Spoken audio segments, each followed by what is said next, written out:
Shalom. Puji Tuhan, saudaraku ya. Biarlah kita hari ini mau belajar bersama-sama ya, bagaimana kita harus hidup, bagaimana kita harus bisa memberikan cara hidup yang baik. Cara hidup yang baik di hadapan pemandangan Tuhan gitu ya. Hidup dikenan sama Tuhan, hidup ya pokoknya jadi baik-baik lah gitu ya. Ntar saya set supaya enggak ngunci ya.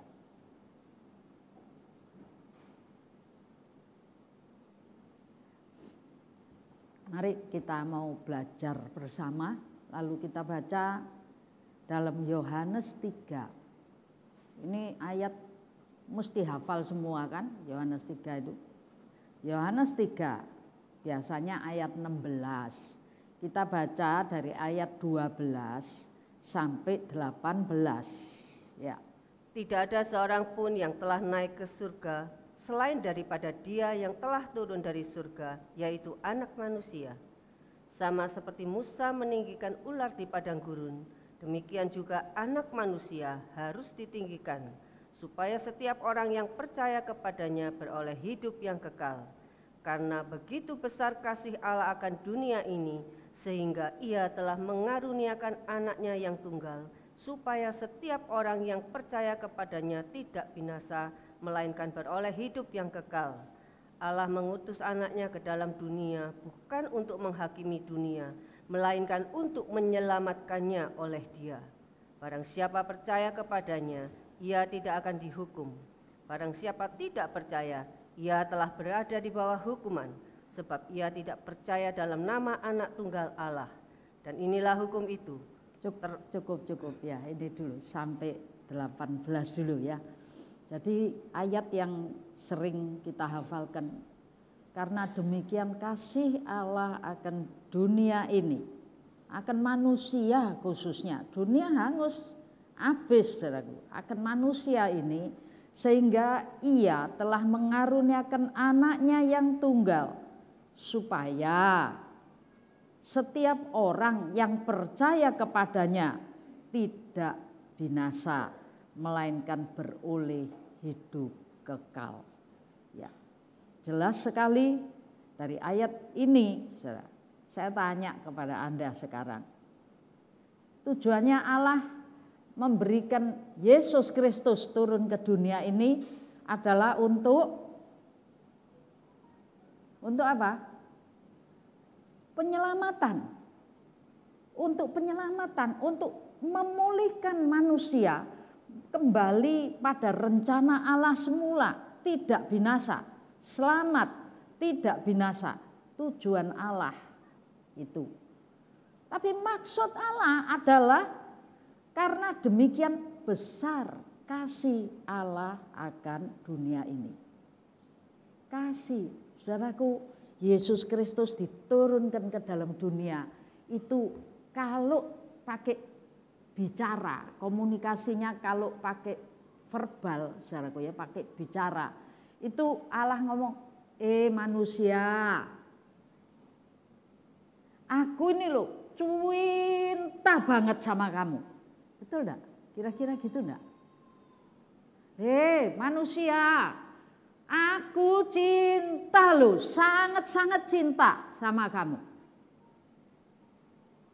Sebuah pernyataan kasih. Allah bukan cuma ngomong, verbal dan non-verbal, ya toh? Verbal dan non-verbal. Buktinya apa? Dia tidak cuma ngomong, dia memberikan yang paling berharga. Anaknya yang tunggal, satu-satunya yang dikasihnya, itu turun ke dalam dunia. Dengan tujuan, bukan enak-enak jadi raja di dunia.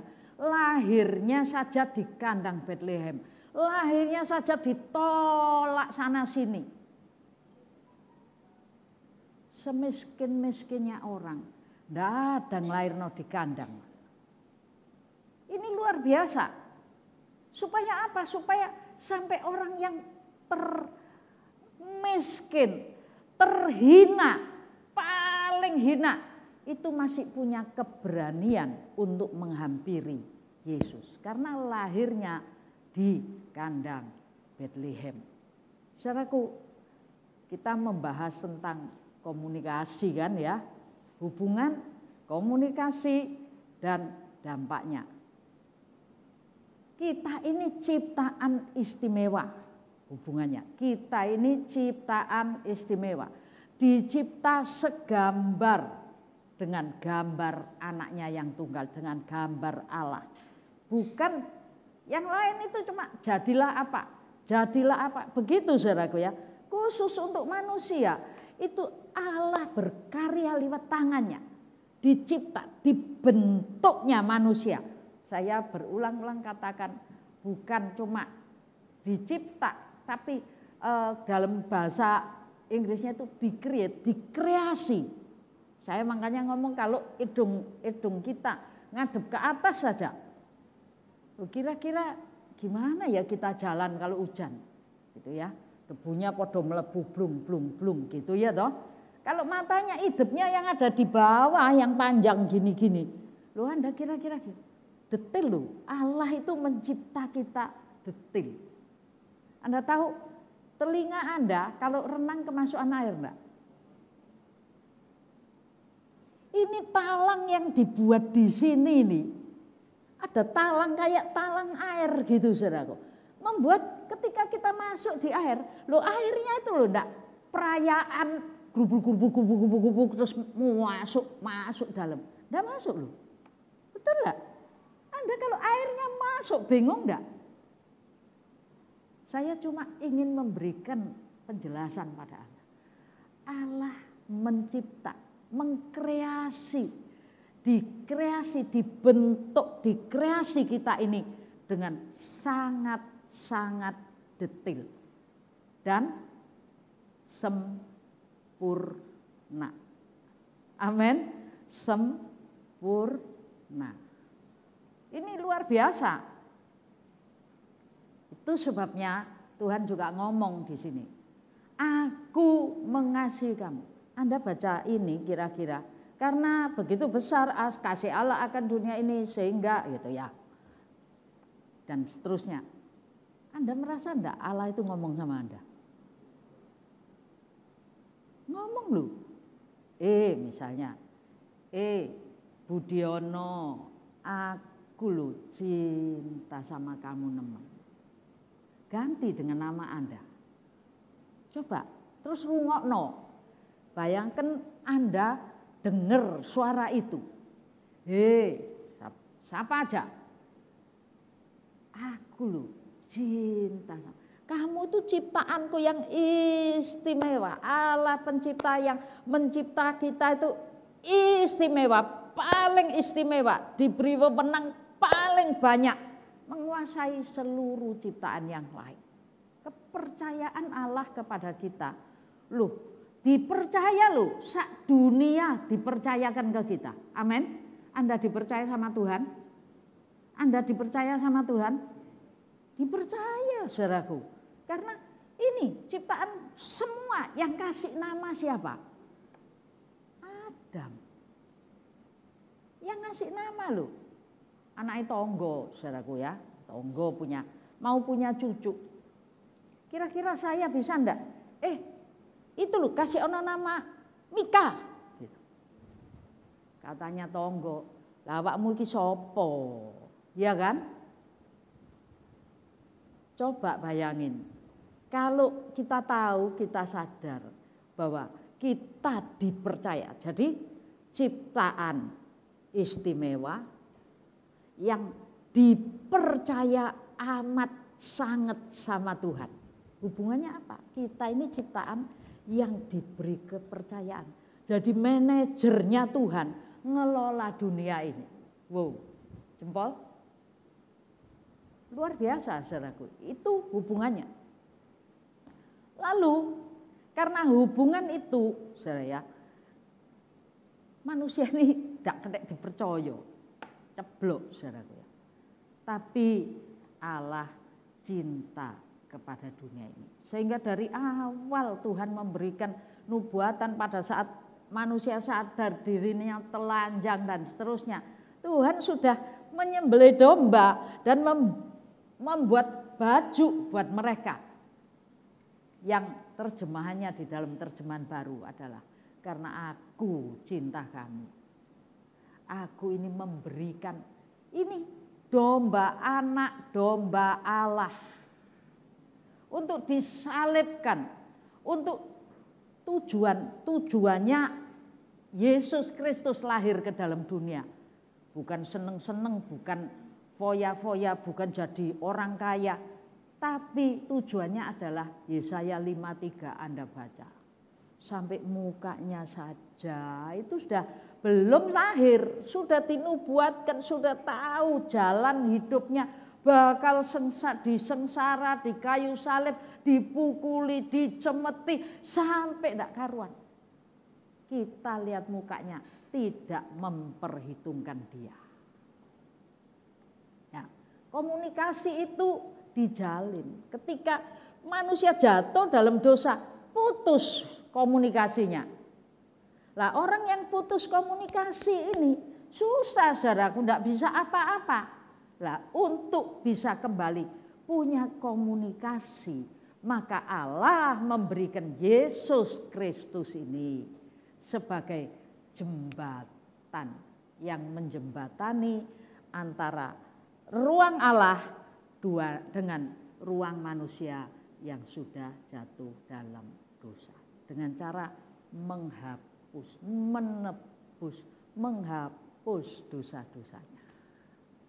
Kalau Anda diputus pengadilan, denda 100 miliar, gak kelar ya mlebu penjara ae gitu toh. Ya enggak? Duitnya sopo? Lalu ada orang yang bayarkan Anda. Itu loh yang membebaskan Anda. Anda bukan narapidana, tapi Anda kembali jadi orang terhormat. Amin. Yesus Kristus nebus semua hukuman, semua dampak, semua kutuk itu dijalani. Sehingga kita ini tidak terbuang, tapi kembali terhubung. Amin. Kita kembali terhubung. Jadi Allah lewat nubuatan, lewat perbuatan, dan di sini juga Allah lewat perkataan. Ngomong. Karena begitu besar. Besar loh kasih Allah kepada kita ini. Ayo omong sama sebelahmu. Besar loh kasih Allah kepada kita ini. Kita ini loh dikasih dengan luar biasa, dengan bahasamu. Dengan bahasamu, omong ambek sebelahmu.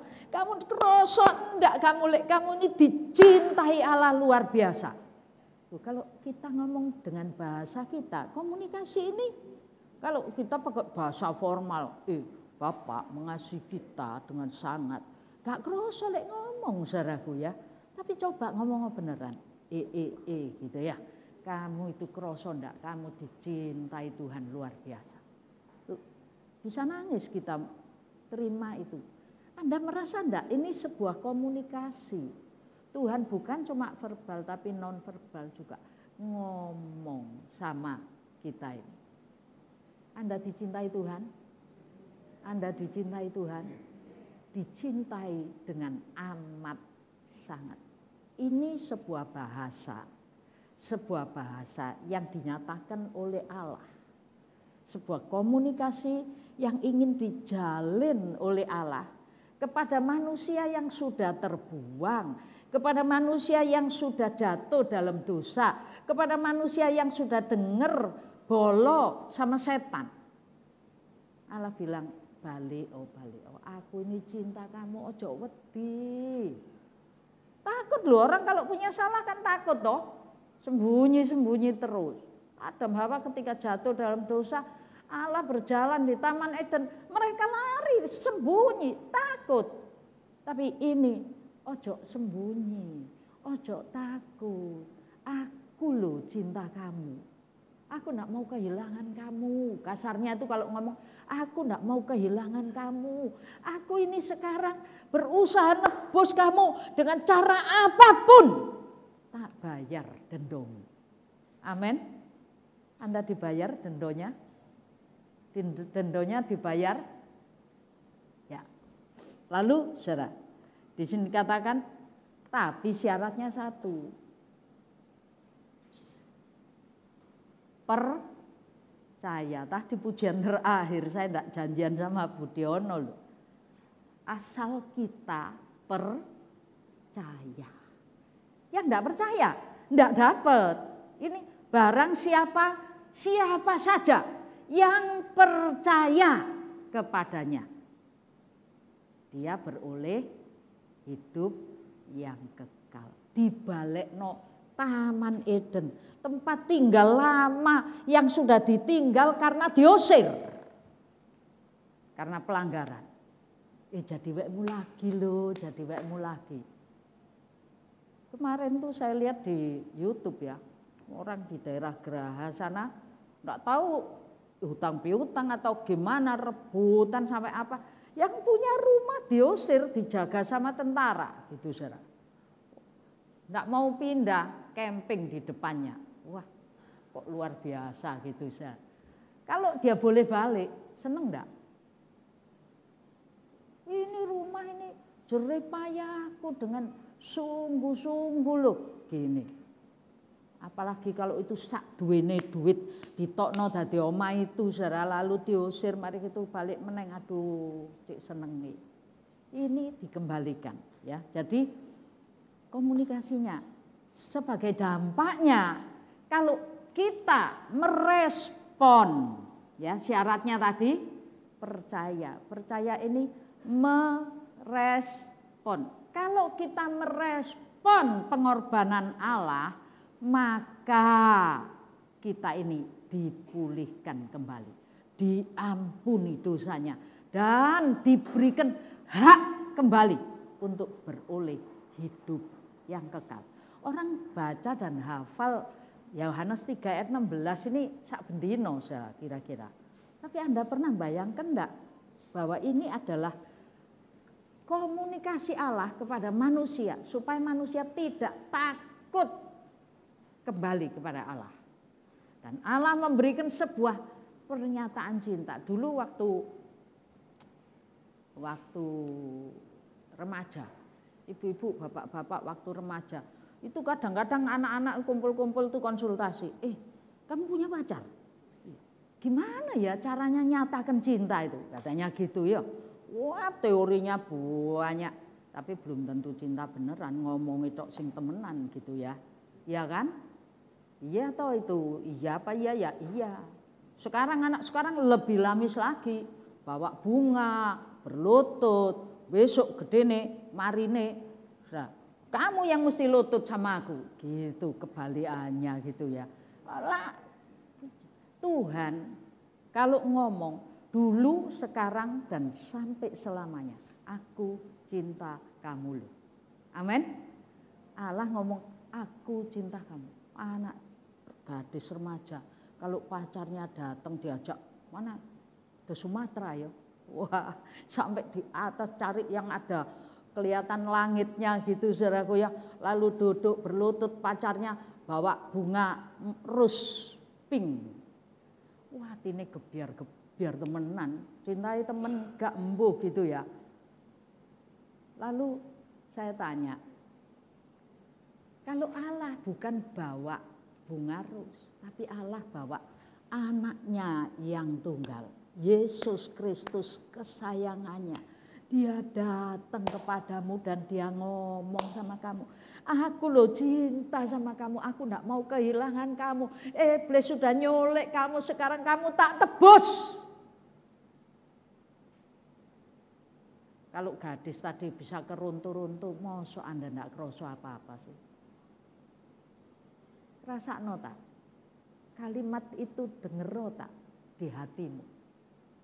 Allah sedang ngomong kepada Anda.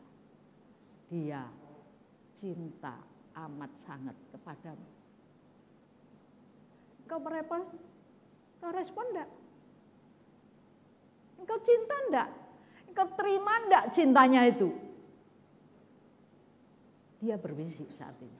Dia sedang berbisik kepadamu dan mengatakan, aku cinta kamu dengan amat sangat. Balik oh, jadi baik. Tak boleh no kamu di Taman Eden lagi.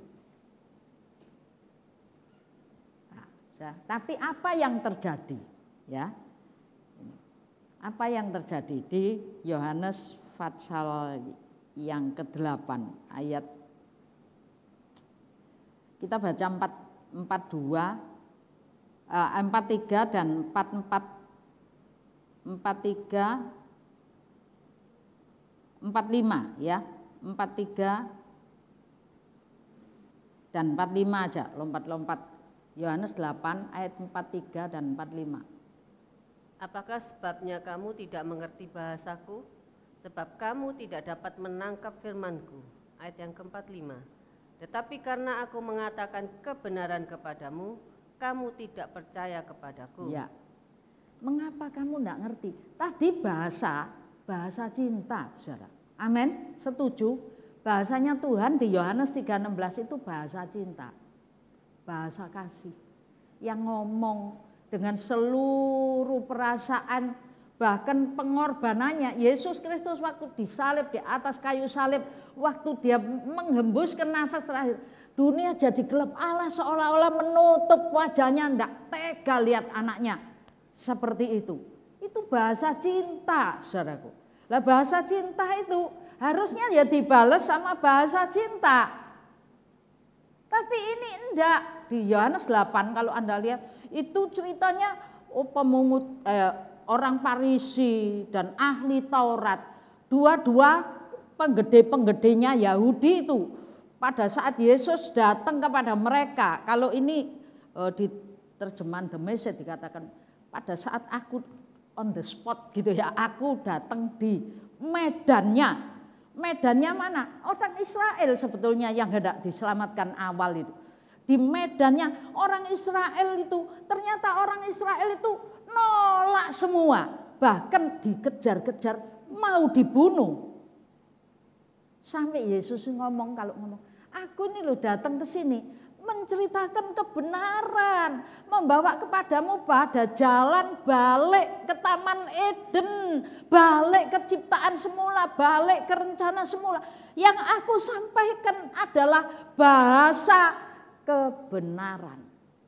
Tapi kamu menolak aku, bahkan kamu hendak membunuh aku. Kamu bilang kamu anak Bapak surgawi, anak Abraham. Nah, tadi sudah kita baca, saudaraku ya, tadi di Yohanes 3 ayat berapa tadi? Tadi sudah kita baca, salah satu ayatnya adalah aku datang bukan atas kehendakku sendiri. Aku ini datang diutus sama Bapak. Lah kalau kamu ngomong Bapak itu, Bapak Abraham itu bapakmu, lah kenapa kamu kok nolak aku? Bisa ngerti saudaraku? Kenapa kamu nolak aku? Aku ini loh diutus Bapak untuk beritakan kebenaran kepadamu, untuk membawa terang kepadamu. Lah kalau kamu suka terang, kamu suka benar, kamu pasti ngerti bahasanya Bapak. Kirim aku itu untuk menyelamatkan kamu. Tapi di sini ngomong, kamu ndak ngerti bahasaku. Kamu ndak ngeh sama apa maunya Bapak. Aku tuh loh ndak datang karep-karepku dewe. Ndak karepnya sendiri datang gitu ya. Nah, saudaraku, setelah Yesus ditolak, bahkan memang bukan hendak dibunuh, sampai terakhirnya yang bunuh juga mereka, yang menyerahkan juga muridnya, terima bayaran, yang menghakimi juga ahli Taurat, orang Farisi, semua mereka yang nolak dan dibunuh. Mereka semua tidak ngerti bahasa kasihnya Bapak. Tidak ngerti bahwa Yesus itu adalah bahasa kasih. Mengapa? Karena mereka tidak hidup dalam kebenaran. Itu di Yohanes Yohanes 3 kalau Anda baca nanti mulai 19 sampai 21. Kalau kamu hidup dalam kebenaran, kalau kamu hidup dalam terang, kamu pasti nerima aku. Tapi karena kamu hidup dalam kegelapan, kamu tidak bisa nerima terang. Bahkan kalau Anda lihat nanti ini PR ya, baca di kitab Hosea ya, dari Fatsal 10, 11, 12 ini saya ajak Anda baca ke ayat Fatsal yang ke 13-nya aja. Ya, 13 ayat 4. Ayat 2, 4 dan 6. Ayo. Hosea 13 ayat yang kedua, 4 dan 6. Sekarang pun mereka terus berdosa dan membuat baginya patung tuangan dari perak dan berhala-berhala sesuai dengan kecakapan mereka. Semuanya itu buatan tukang-tukang. Persembahkanlah korban kepadanya, kata mereka. Baiklah, manusia mencium anak-anak lembu. Ya. Tetapi aku adalah Tuhan Allahmu sejak di tanah Mesir. Engkau tidak mengenal Allah kecuali aku, dan tidak ada juru selamat selain dari aku. Ketika mereka makan rumput, maka mereka kenyang. Setelah mereka kenyang, maka hati mereka meninggi. Itulah sebabnya mereka melupakan aku. Ini di Hosea ini. Kalau sudah makan kenyang gitu, hati-hati nanti makan kenyang saudaraku ya. Tapi jangan hati meninggi gitu. Ya, hati tidak boleh meninggi. Ini orang Israel ini keluar dari Mesir, dipimpin, dituntun, dibentuk, dicipta, dipelihara, dibelani sama Tuhan. Sampai ada tulah-tulah di Mesir seperti itu. Ketika keluar itu mereka lalu dengan keahliannya mengandalkan kemampuan diri sendiri. Mulai buat patung tuangan, patung pahatan dan lain sebagainya.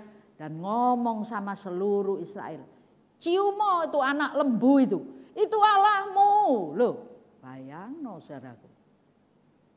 Ciumo anak itu, anak lembu itu adalah Allahmu yang bawa kamu keluar dari Mesir, yang nulungi kamu, yang melihara kamu. Ayat 4-nya tadi, padahal sejak dari Mesir pun katanya Tuhan, bukan mereka yang nulungi kamu. Aku loh Tuhan Allahmu satu-satunya. Kamu tidak kenal Allah yang lain dan tidak ada yang nolong kamu. Terus ayat 6-nya, saudaraku, apa yang dia omong? Kamu makan, dikei berkat, dipelihara, ditolong, semua kamu terima. Setelah diterima, kalau Anda tahu, wareg ya, habis wareg, saudaraku, di sini dikatakan apa? Kamu lupa sama aku. Hati-hati kalau datang sama Tuhan minta berkat, diberkatilah. Tapi ojo mari terima berkat, lali. Semua yang ada pada kita hari ini bukan milik kita. Amin. Titipan. Manajer dipercaya. Itu. Lalu saudara,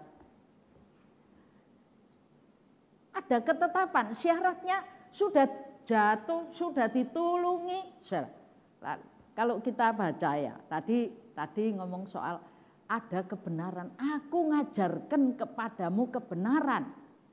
Nah, ini Hosea Fatsal 14-nya, ayat yang ke-9. Hosea 14 ayat 9. Siapa yang bijaksana, biarlah ia memahami semuanya ini. Siapa yang paham, biarlah ia mengetahuinya. Sebab jalan-jalan Tuhan adalah lurus, dan orang benar menempuhnya, tetapi pemberontak tergelincir. Nah, siapa itu 13 tadi kita baca, ini 14-nya Tuhan ngomong, siapa yang bijaksana, biarlah dia paham. Terjemahan yang lain ya, The Message sama HCSB, ini saya coba pakai ya.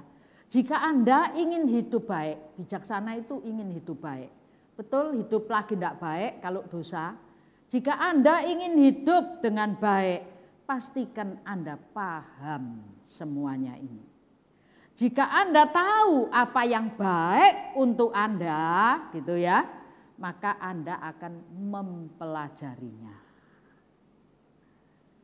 Mempelajari dengan seksama. Jalan Tuhan membawa Anda ke tempat yang baik yang Anda inginkan. Orang yang hidup benar akan berjalan di dalamnya. Tapi orang yang fasik, orang yang tidak benar akan kesandung-sandung. Di terjemahan yang lain lagi katakan, biarlah siapapun yang bijak faham akan semuanya ini. Paham? Anda ngerti bahasanya Tuhan? Lalu faham akan semuanya ini. Dan siapapun yang berakal budi, dia akan mengenalinya. Di Hosea, di kitab suratan Nabi kecil yang lain itu dituliskan, lembu kenal pemiliknya, keledai kenal palungannya, tapi umatku tidak mengenal aku. Lembu itu sama pemiliknya, waduh apal banget. Kayak anjing ya, kalau Anda punya anjing di rumah, kalau bosnya yang datang gini, masih jauh sudah kipit-kipit, ekornya sudah goyang semua. Saya ini pernah di waktu kuliah dititipin anjing teman saya. Welek dititipno gitu ya, welek gede, anjing kampung itu dititipno. Namanya Kibrun, eling aku sampean. Dititipno, orangnya pergi. Terus setelah dititipkan, orang ketika pemiliknya pergi, wah anjing ini, sini rumah kosku, rumah kontrakku, sana itu kebun bambu. Oh pemiliknya pergi, dia minggat saudaraku ini, minggat masuk kebun bambu, padet. Waduh ya aku wedi ya, nanti dimintai tempo sama yang punya. Akhirnya kita nyusul balik yang punya. Sudah pulang ini diuper-uper, tambah melayu, tambah ndelep, tambah masuk tengah kebun. Ya hutan bambu istilahnya, bukan kebun, kalau kebun kecil. Akhirnya nyusul yang punya. Dulu belum nusum handphone enak, WA, gak ada bayar, saya tutup. Itu nyusul, rumahnya jauh di Denpasar, itu di daerah Kepundung ya. Nyusul ke sana. Balik, tahu Anda, masih suaranya sepeda motornya pemiliknya itu. Saya di Jalan Nusa Penida ya, masih di pojok jalan itu. Yang namanya Kibrun ini bisa balik kutuk. Bencek no sing sini sampai bingung ya. Itu lembu kenal pemiliknya. Keledai ngertine sing ngingoni sapa. Yang berkati Anda siapa? Anda dapat duit dari mana? Oh kerja Bu. Iya kerja. Ada orang berjerih payah keringet sampai enggak karu-karu, belum tentu terima hasil. Kalau Anda bisa terima hasil, lek enggak kerja gak terima hasil, karepmu kan ngono ya. Tapi kalau kerja masih berkeringat, bercucuran, tapi enggak terima hasil, ada banyak yang rugi. Bukan enggak terima hasil, wis kerja soro rugi. Anda bisa dapat berkat, bisa untung, makan sesuap nasi, bahkan dapat lebihnya. Itu adalah karena berkat Tuhan. Kalau keledai itu terkenal binatang paling bodoh, tapi dia kenal palungannya, tempat makannya dia. Anda harus tahu, sadar ini. Siapa yang bijak dia pasti adalah orang yang ingin hidupnya baik. Orang yang ingin hidupnya baik, dia harus ngerti ini, mengerti, mengenal, mengerti, lalu menjalani, mempelajari dengan seksama. Saya kasih Anda contoh aja, ngomong aku gak ngerti karepe Tuhan, gitu ya. Ini ulangan aja, kita baca ulangan pasal 4.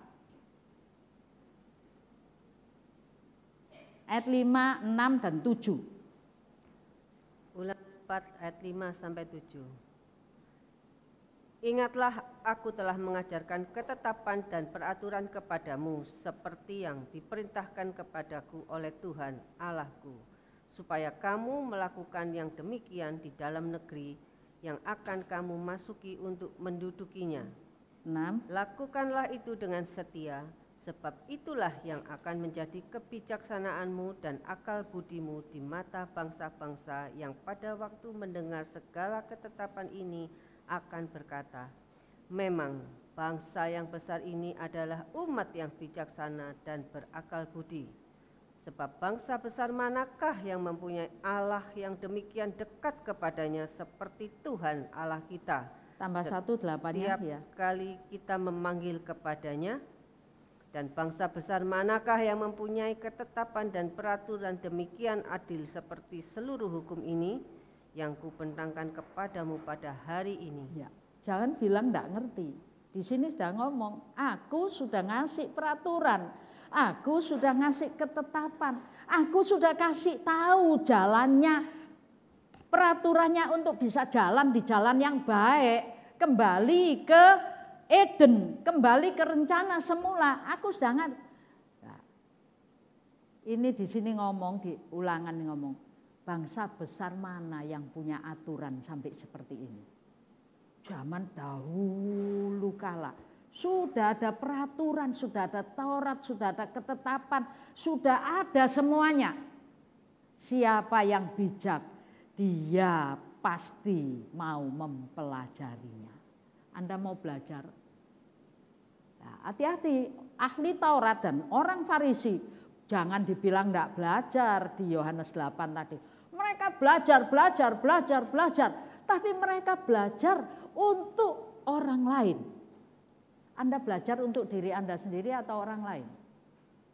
Jadi joki enak ya, tahu jadi joki. Ada tes, wah gak usah belajar, bayar joki. Oh, pakai handphone sekarang. Oh, A jawabnya nomor 1 A, nomor 2 B, nomor 3 C, nomor 4 terus. Enggak usah. Yang jokinya belajar, bukan untuk dirinya sendiri. Yang lolos apa? Yang dijoki. Anda mau belajar untuk orang lain. Ahli Taurat ini belajar detail untuk orang lain, untuk ngurusi orang lain. Bahkan terjemahan Taurat itu didetail sedemikian rupa supaya dia bisa menghukum orang, mengatur orang hidup menurut yang apa yang dia pelajari. Tapi dia sendiri tidak menghidupi Taurat. Itu sebabnya ketika Yesus datang, mereka gelisah semuanya. Mereka tahu enggak bahwa Yesus itu adalah anak Allah, adalah Mesias dari Nazaret, lahir di Betlehem. Semua sudah ada tertulis, mereka pelajari. Dan ketika Herodes panggil ahli Taurat ini, tahu enggak kalau itu Yesus itu Mesias? Tahu, tapi dia memang belajar untuk orang lain. Hati-hati Anda belajar untuk orang lain, belajar untuk diri sendiri.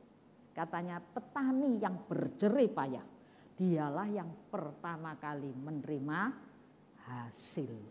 Ojo Anda berjerih payah, hasilnya orang lain yang enggak. Kita mesti belajar, saudaraku ya.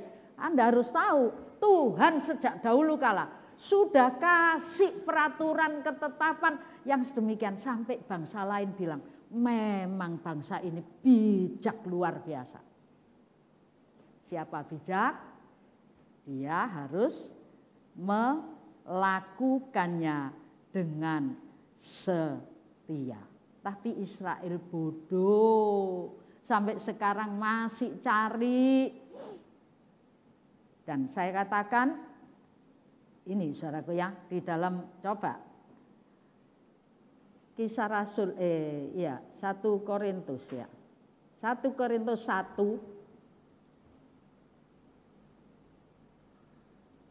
ayat 30.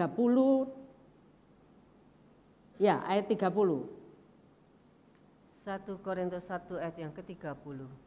Tetapi oleh Dia kamu berada dalam Kristus Yesus, yang oleh Allah telah menjadi hikmat bagi kita.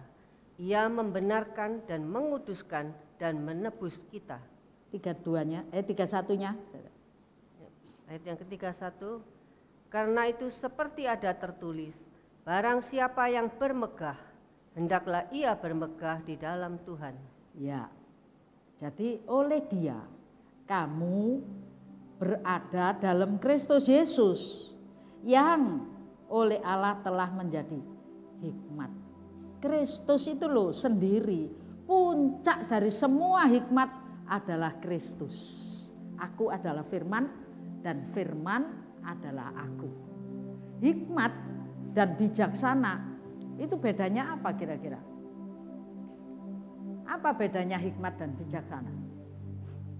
Orang yang berhikmat, punya pemikiran yang berhikmat, di keputusannya, tindakannya itu pasti bijaksana. Tapi yang tidak punya hikmat, yang bodoh, itu akan berlaku kebodohan. Salomo pada saat dapat hikmat Tuhan, siapa yang bisa lihat? Salomo dapat hikmat, mana hikmatnya turun? Tidak ada toh, tidak ada yang ketok hikmat turun ke Salomo. Tapi ketika tindakan yang bijaksana dari Salomo ini, pada saat menghakimi 2 orang ibu yang rebutan anak, orang menjadi kagum luar biasa, karena dia mengatakan orang ini sungguh dapat hikmat Tuhan. Amin. Di kitab Amsal, enggak usah enggak usah dibaca biar nutut. Di kitab Amsal dikatakan awal hikmat adalah takut akan Tuhan. Mazmur 111 itu juga awal dari segala hikmat. Takut akan Tuhan adalah awal dari segala hikmat. Dan di Amsal yang kedua, di situ jelaskan bagaimana hikmat itu berada dan seterusnya.